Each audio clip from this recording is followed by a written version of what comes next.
Bom dia. Eu cumprimento o senador Valdemir Moca pela sua coragem de possibilitar essa audiência pública de um tema tão importante, da envergadura que é tratar do assunto dos servidores públicos de todo o nosso país. E eu quero também cumprimentar de forma muito especial o senador Paulo Paim, que foi quem solicitou, requisitou para que nós pudéssemos estar aqui hoje. Eu vou pedir também ao senador Jaime Campos, que é lá do meu estado, um pedido especial que incorpore também os nossos senadores. E na pessoa do senador Jaime Campos, eu quero cumprimentar os senhores senadores, os senhores deputados que aqui se encontram e toda a plenária, os nossos colegas sindicalistas tão aguerridos. E dando continuidade à palavra dos nossos colegas, eu vou procurar ser breve, senador Valdemir Moca. Mas tem alguns pontos. A Central Geral dos Trabalhadores, em sintonia com as demais centrais, nós temos uma preocupação que nessa regulamentação, muito bem colocada pelo Pedro, da qual nós fazemos parte lá na Câmara Bipartite, do Ministério do Trabalho, para que isso possa ter agilidade, porque não é possível. Nós vivemos o 5º Estado brasileiro com a Constituição de 88, que a maioria dos senhores parlamentares teve a oportunidade de participar aqui como constituinte. E essa Constituição de 88 é o nosso 5º Estado brasileiro. E lá, no seu artigo 8º, para que nós possamos aperfeiçoar e colocar isso em prática de todos os municípios, dos menores aos maiores, nesse país que não é pequeno, extensão territorial muito extensa e de diversas situações peculiares à sua região, para que nós possamos uniformizar. A Central Geral dos Trabalhadores, senadores e parlamentares, nós temos uma preocupação exatamente nesses pontos, para que não tenhamos sindicato de segunda categoria, para que todos possamos ter o direito de greve garantido. Falou-se aqui muito em negociação coletiva. Como que podemos avançar nesse 5º Estado, com essa mora que o Brasil foi muito colocado aqui, que o Brasil se encontra por falta de iniciativa do Poder Executivo, mas que pode ser acelerada por essa Casa de Leis. Então, essa é a nossa esperança, que lá na organização também, nós possamos respeitar o que já tem lá na nossa Constituição, né, que é exatamente o princípio da unicidade sindical, né, de modo que não tenhamos aí sindicato de grupo de pessoas, mas sindicato que possa representar toda a categoria econômica. O financiamento é muito importante. Nós podemos criar todas essas situações, bem como a liberação dos servidores. Eu hoje sou presidente de um sindicato no estado do Mato Grosso. A nossa Constituição, onde está o nosso senador que estava aqui na mesa, agora o senador Jaime Campos, participou. Lá na Constituição nossa é prevista a liberação de 3 servidores para cada entidade. Eu sou presidente do sindicato, viu, senador? Eu acho que o senhor conhece, mas desenvolvimento econômico e social é um segmento, o 3º maior segmento do nosso estado, e isso lá está representado na Constituição. Só que não é uma uniformidade. Quando passa para os municípios, né, os presidentes de sindicato têm dificuldade de se ver liberado para desenvolver essa atividade. Então, que isso seja bem garantido de forma uniforme em todo o território nacional. Então, nós temos essas preocupações na questão do financiamento também. Hoje nós temos o financiamento e, por que não, aproveitar o que existe e a gente aperfeiçoar aquilo que está sendo já praticado hoje. E, logicamente, muito bem colocado aqui por todos os colegas que estão na mesa, colegas sindicalistas, que aqui está a nata, né? Ou seja, tem a representação de todas essas entidades e que essa minuta, né, está na mão da presidente Dilma, como foi bem colocado aqui. Por que não acelerar isso? Essa é a vontade das centrais, eu acho que é a vontade que deu para perceber, e alongar aqui só seria repetições. Então eu fico por aqui, meu muito obrigado, e que nós possamos aí em breve, com a ajuda do Senado e da Câmara dos Deputados, possamos ter essa lei que todos nós sabemos que o princípio da legalidade tem que estar regulamentado e aprovado aqui pelo Congresso Nacional, para que nós possamos ter eficácia lá nas nossas unidades, no nosso município. Muito obrigado. agradecer o senhor Adolfo Graça Oliveira. Eu vou pedir que os expositores agora deixem essa primeira mesa para que eu possa chamar, né, os expositores da nossa segunda mesa. Aproveito para registrar e agradecer a presença do senador Armando Monteiro, né, que nos honra aqui, é parte da nossa comissão, e é um homem também acostumado, certamente já teve alguma mesa de negociação, eu imagino. E também agradecer a presença do deputado federal Vieira da Cunha, do PDT do Rio Grande do Sul. Muito obrigado. Alô. Muito obrigado. Não, eu quero. Tá bom. Ah, pois não. Obrigado, viu, Lindão? Senador organizador, muito obrigado. Senhores, eu, com a objetividade, eu quero então chamar para compor a mesa o deputado federal Vieira da Cunha, que é um dos expositores. Por favor, deputado Vieira da Cunha. Tome assento aqui na mesa. O senhor José Maria de Almeida, coordenador nacional da Central Sindical e Popular.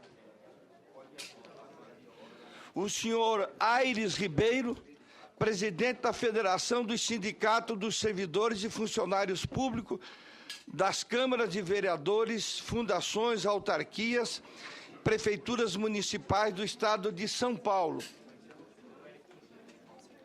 O senhor Mauro Zica Júnior, presidente da Câmara Bipartite, Governo, Servidores Públicos.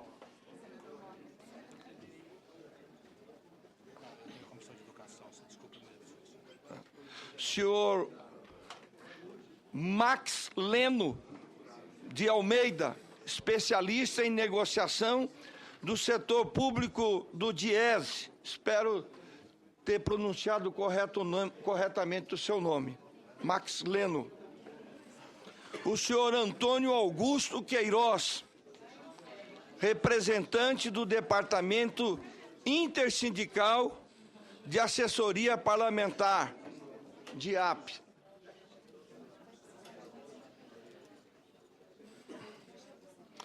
E o senhor Ibrahim Youssef, ou Youssef, presidente do Sindicato dos Servidores Públicos Civis da Administração Direta, autarquias, fundações e Tribunal de Contas do Distrito Federal.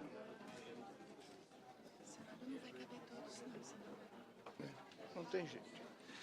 Eu ainda informo que nós ainda vamos ter mais 3 expositores.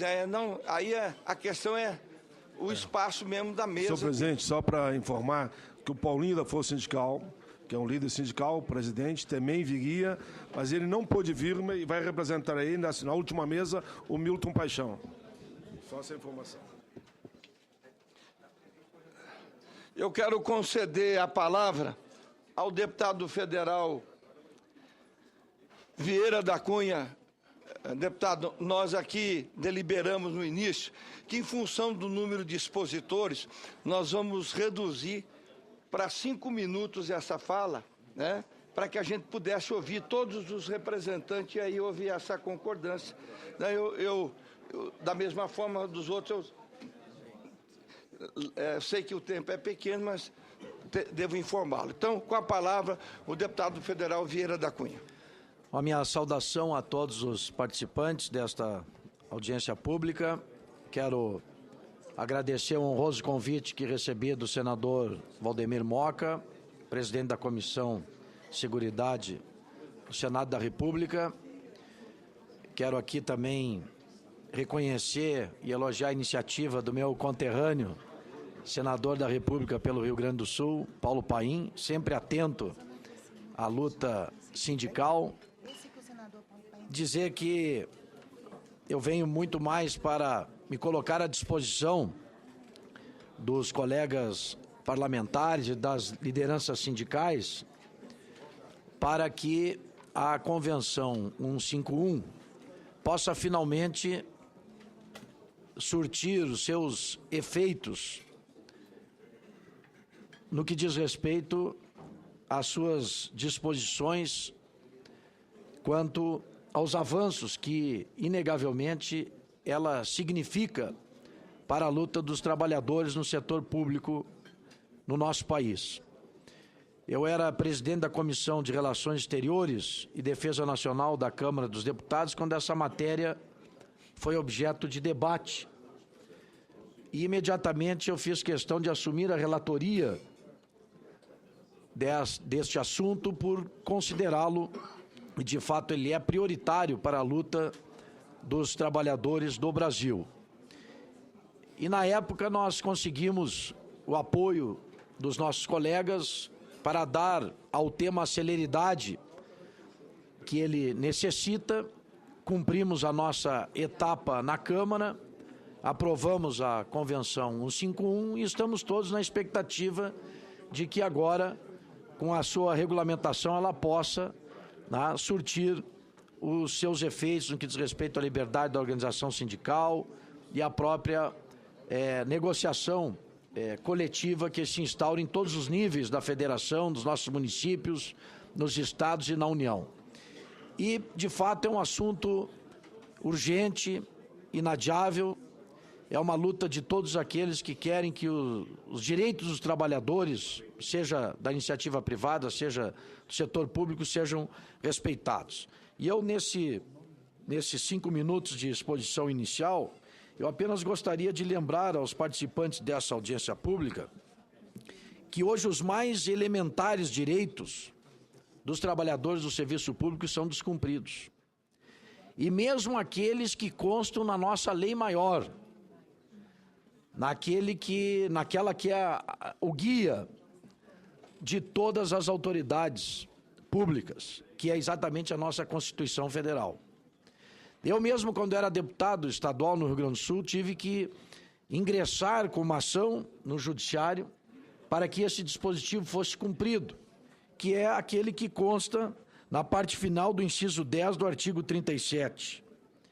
Diz a lei maior do país que aos servidores públicos é assegurada a revisão geral e anual, sempre na mesma data e sem distinção de índices. E esse dispositivo simplesmente é ignorado. Talvez raríssimas exceções, mas ele vem sendo ignorado, via de regra, tanto pelos prefeitos municipais, como pelos governadores dos estados e pela presidência da República. Enquanto o servidor público não tiver sequer o direito de ter o seu vencimento, como manda a Constituição, reajustado, não é aumentado, é reajustado de acordo com as perdas inflacionárias, então nós estaremos realmente engatinhando no que diz respeito à observância dos mais elementares direitos dos trabalhadores do serviço público em nosso país. Isso demonstra, eu concluo, presidente, eu apenas quis trazer esse exemplo para dizer da importância de que nós tenhamos essa regulamentação e que os trabalhadores do serviço público possam finalmente se organizar para estabelecer nessas negociações coletivas, estabelecer exatamente o respeito aos seus mais elementares direitos, como este da revisão geral e anual dos seus vencimentos. Então, quero finalizar cumprimentando a iniciativa, mais uma vez, da comissão, e dizer que a nós, da Câmara dos Deputados, estaremos ombro a ombro, lado a lado, lutando para que essa regulamentação venha logo, a fim de que os nossos trabalhadores do serviço público possam ter os seus direitos respeitados e possam ter a sua luta, a sua boa luta realizada para que a Constituição e as leis infraconstitucionais sejam respeitadas neste país. Muito obrigado e uma boa audiência a todos. Só para dizer, deputado, que que toca mesmo, não é o presidente que toca, não, não, porque dá a impressão que você... Se tivesse tocado, teria toda a razão. Não, sim, mas eu estou dizendo que... Mas eu quero agradecer o deputado federal Vieira da Cunha. Eu acho importante isso, né? Nós estamos aqui, quer dizer, a Câmara, através do deputado, está sintonizado, né? E eu acho que essa já é uma audiência pública que se encaminha realmente para um desfecho que vai ser do acelerar. Eu confesso que eu estava apreensivo, senador Paulo Paim, mas eu acho que a forma com que nós acabamos decidindo por fazer é sem dúvida nenhuma... E com a sua presidência tudo dá certo. Não, Eu quero agradecer e dizer aos senhores que nos visitam que a primeira vice-presidente aqui, que manda no presidente, está presente, e que é a senadora Vanessa Graziotin. Então, está aqui a nossa primeira vice-presidente e agradecer a sua presença. Concedo a palavra ao senhor José Maria de Almeida, coordenador nacional de Central Sindical e Popular. Bom dia a todos e a todas. Bom dia, senador Valdemir Moca, demais senadores, senadoras presentes. Eu queria começar dizendo, senador Moca, que eu queria ressaltar, como já foi ressaltado anteriormente por alguém que me antecedeu, a representatividade dessa audiência. Nós temos aqui representação dos servidores públicos de várias matizes, várias opiniões, inclusive, em relação aos segmentos que se organizam no setor público, e as várias localizações ideológicas, né, que cada uma das organizações que estão aqui tem. Nesse sentido, ou seja, nós temos bastante condições de podermos avançar efetivamente em superar uma coisa que eu resumiria, para dizer uma frase, superar uma situação de injustiça que coloca, de fato, o servidor público brasileiro como trabalhador de segunda categoria. A rigor, se nós tratarmos do ponto de vista da legislação trabalhista, da legislação que deveria proteger os direitos dos trabalhadores brasileiros, o servidor público ele é prejudicado. A Constituição de 88 superou parte disso ao autorizar os servidores a organizar os seus sindicatos. No entanto, aquela que é uma das funções mais importantes dos sindicatos, que é de, a partir do processo de pressão que o servidor, que os representados por esse sindicato fazem, estabelecer um processo de negociação e contratar condições de trabalho que sejam mais favoráveis do que aquilo que está na legislação, e fazer com que esse contrato passe a valer a partir da assinatura do gestor da instituição pública onde aqueles servidores trabalham, isso os servidores não têm ainda. Então, qual é o problema que eu queria trazer aqui à discussão, para além daquilo que os companheiros que me antecederam já colocaram? Nós temos um problema com o decreto que a Presidência da República adotou esses dias, internalizando no nosso país, depois de aprovação aqui no Congresso, a chamada Convenção 151. O decreto, da forma que está, não muda essa situação. Ele mantém da mesma forma que está. É importante que a gente esclareça isso. A própria Convenção 151, é importante que a gente leia ela com atenção, e ela vai dizer que a negociação e a contratação coletiva vai depender de regulamentação de legislação do país que aderir à Convenção. Então, a adesão à Convenção 151, é muito importante que nós tenhamos claro, não muda a situação que nós estamos hoje. Os sindicatos de servidores vão continuar sem o direito de negociação e contratação coletiva. Pelo menos como é a negociação e a contratação coletiva que nós conhecemos no nosso país. Qual é o direito que tem os trabalhadores do setor privado? Ele estabelece um processo de negociação, o sindicato e a empresa, ou o sindicato e o sindicato patronal, se acertam determinadas condições, os dois lados assinaram, aquilo passa a ser lei. Se a empresa não cumprir, ela é acionada na justiça e é obrigada a cumprir. No Brasil hoje, eventualmente, há processo de negociação que se estabelece com o ente público. Aqui foi dado o exemplo das piores, né, dos piores que nós já tivemos, o companheiro da Fazurba disse aqui, 116 dias de greve, não houve sequer uma reunião para negociar. Mas houve, depois de 3 meses de greve no ano passado, uma greve dos servidores federais em que o governo acabou obrigado a negociar e a fazer alguma concessão. Mas pergunto a vocês, aquilo que o governo assinou com as entidades no final da greve passada, vale? Não, não vale. Tem entidade lutando até hoje para que o governo cumpra aquilo que foi contratado, porque não há o direito de contratação coletiva para o servidor público. Então, a mudança efetiva que estabeleça no Brasil o direito de negociação e contratação coletiva é uma mudança que implica não só na adoção da Convenção 151, mas na adoção de mecanismos institucionais, legais, que faz com que, ao gestor sentar com o sindicato e assinar um contrato, ele seja obrigado a cumprir. E se ele não cumprir, o sindicato tem o direito de acioná-lo na justiça e a justiça obrigá-lo a cumprir. Senão, é para inglês ver, gente. Veja bem, eu já disse ao Armengol no outro debate que nós tivemos, eu queria externar aqui, a própria proposta de regulamentação que algumas das centrais que existem no Brasil apresentaram ao governo, ela mantém essa situação. O artigo 20 dessa proposta de anteprojeto diz lá que a obrigação da administração pública é apresentar o resultado da negociação para que o legislativo analise e aprove ou não. Essa é a situação que nós temos hoje. O governo negocia, depois manda para cá. Bom, gente, se o governo brasileiro, vocês vão me desculpar, pode administrar metade do orçamento do país para pagar a chamada dívida externa e interna, o serviço da dívida, é quase R$1 trilhão no orçamento do ano passado. Por que o governo federal não pode administrar 2%, 3% do orçamento para poder fazer uma concessão aos servidores públicos, que ele julgar adequada, e assinar e ser obrigado a cumprir? Por que os estados não podem fazer a mesma coisa, as prefeituras? Então, desde esse ponto de vista, essa é a mudança fundamental que nós precisamos para que passe a valer no Brasil, para os servidores públicos, aquilo que já vale para os trabalhadores da iniciativa privada. Agradeço mais uma vez a atenção e parabenizo aqueles que organizaram essa audiência pública, que de fato é bastante representativa, e vamos ver se a gente avança. Obrigado, Bruno.